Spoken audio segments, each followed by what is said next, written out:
আজকে সবাই আমরা বেড়াতে যাচ্ছি। মানে বেড়ানোর উদ্দেশ্য বাসা থেকে আমরা বের হয়েছি। যেখানে বেড়ানোর উদ্দেশ্যে আসার কথা সেখানেই চলে এসেছি। কিন্তু আমাদের আরও কিছু রিলেটিভ বোন ওদেরকে খুঁজে পাচ্ছি না। সেইজন্য আমরা রিকশায় ঘুরে ঘুরে বেড়াচ্ছি। তো আসসালামু আলাইকুম। আলহামদুলিল্লাহ আমি ভালো আছি। আশা করছি আপনারা যে যেখানে আছেন সবাই আমার ভিডিওটা দেখবেন এবং লাইক দিয়ে কমেন্ট করবেন।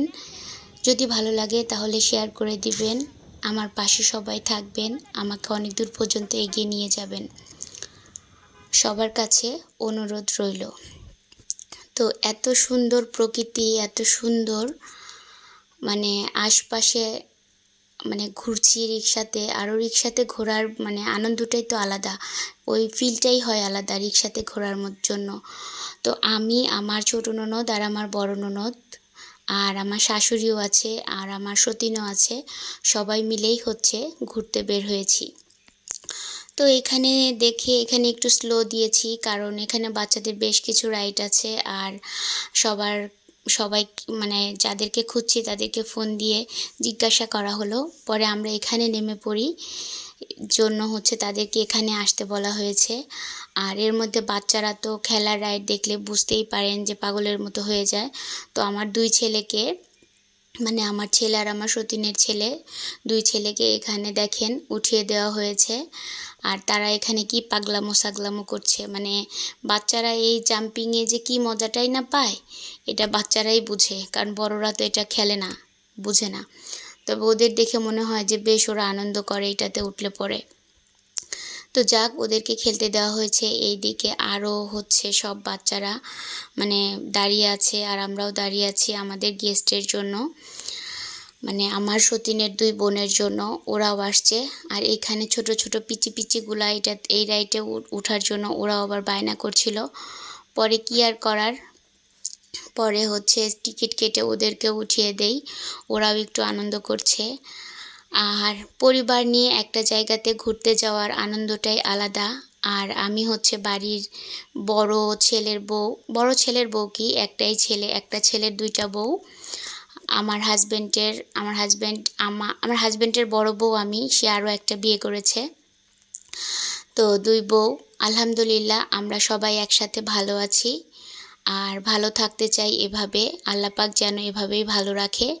তারপরে খেলা শেষে রাইড শেষে ওরা নেমে আসছে। তো এই যে এটা আমার বড় ভাগ্নি, তারপর কালো ড্রেস পরেছে, এটা আমার ছোট ভাগ্নি। তো আমার সতীনের ছোট মেয়েকে নিয়ে, আমার মেয়ে সাদা ড্রেস পরা, যেটা এটা। তো ও উঠেছিল জন্য আবার আমার ছোট ভাগ্নি আমার ছোট ননদের ছোট মেয়ে উঠবে। পরে আবার ডাবল করে টিকিট কেটে ওদেরকে আবার রাইডে ওঠানো হয়েছে। ওরা এই দিনে এই রাইডটাতে 3বার উঠেছে। দেখতে পাবেন ভিডিওতে, পুরা ভিডিওতে। আর এই তো ওরা আবার উঠছে। তো যাক, ছোট ছোট বাচ্চাদের সাথে কিন্তু হ্যাঁ, যে রাইডে বড় দুইটা মেয়ে যে উঠেছে, আমার এই মেয়ে দুইটা টিকিট কাটতে হয়নি, শুধু বাচ্চাদের টিকিটটাই কেটেছি, তাতেই ওরা উঠতে পেরেছে। তো যা হোক, আলহামদুলিল্লাহ, লোকগুলো অনেক ভালো ছিল। তো এই যে আমরা সবাই আজকে একসাথে পরিবার নিয়ে ঘুরতে বের হয়েছি। কিছু কথা না বললেই হয়তো হচ্ছে না যে এটাই যে আমার শ্বশুরবাড়ির পরিবারের লোকের সাথে হয়তো বা শেষ ঘোরা হবে। আমি জানি না, এটা কখনো কল্পনা করতে পারিনি। আর অনেক কষ্ট বুকে নিয়ে কথাগুলো বলছি। আমার দুইটা ননদই ভালো, আমার শাশুড়িও ভালো, আমার সতীনও ভালো। এটা আমার সতীন। তো আলহামদুলিল্লাহ, পরিবার নিয়ে সব কিছুতে ভালোই ছিলাম। শুধু প্রিয় মানুষটার কিছু আচরণের জন্য সম্পর্কটা বিচ্ছেদের দিকে গড়াচ্ছে। জানি না এখনও ভাগ্যে কি আছে। তবে সবাই দোয়া করবেন আমার দুইটা ছেলে মেয়ের জন্য, আমার জন্য। এতটা বছর তার সাথে সংসার করে এসেছি, কখনো কল্পনা করতে পারিনি যে এভাবে সংসার থেকে বের হয়ে যাব। সংসারটা আসলে আমার না, সংসারটা আমার করে আমি কখনো দাবি করতে পারিনি, দাবি করতে পারতাম না যেটা আমার সংসার। আমি একটা অধিকার নিয়ে কথা বলতে পারতাম না।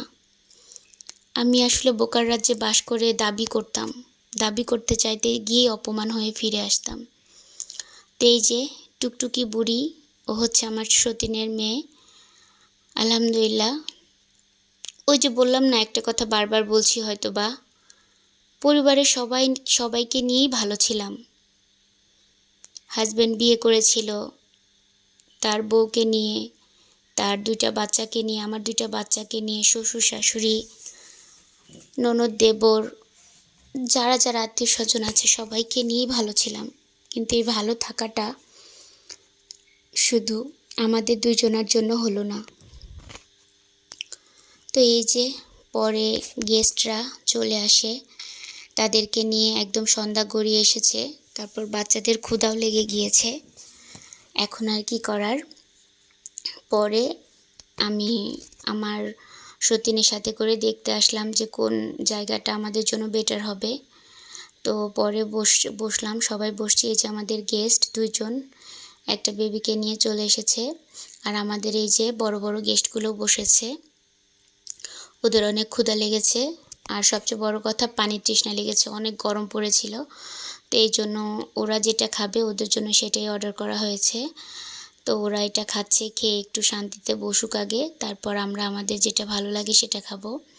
তো সবাইকে জিজ্ঞাসা করলাম, ওরা কেউ কিছু খাবে না। তো পরে আমরা হচ্ছে ফুচকা আর চটপটি অর্ডার করে দিয়েছি। তো ফুচকা আর চটপটি হচ্ছে সবাই একটু একটু করে আমরা খেয়ে নিব। আর আমার বড় ননদ কোনো কিছুই খাবে না, কারণ অনেক বেশি গরম, আর সে ওষুধও খাচ্ছে, বেশ কিছু মেডিসিন খাওয়ার জন্য সে একটু বেছে খায়। আর আমরা একটু একটু করে খাওয়ার কথা কেন বললাম, কারণ অনেক বেশি গরম, চটপটি ফুচকা খেলে হয়তো বা সবার পেটে গ্যাস হতে পারে, সেই ভয়তে আমরা সবাই মানে অল্প অল্প করে নিয়েছি সবাই খাওয়ার জন্য। শেষ করে আমরা সবাই বাসায় চলে যাব। আর দোকানটা অনেক ভালো ছিল, দিয়াবাড়ি জামাই বাজার, এটা বউবাজার জামাই বাজার। তো আজকের ভিডিওটা এ পর্যন্তই। আল্লাহ হাফেজ, সবাই দোয়া করবেন।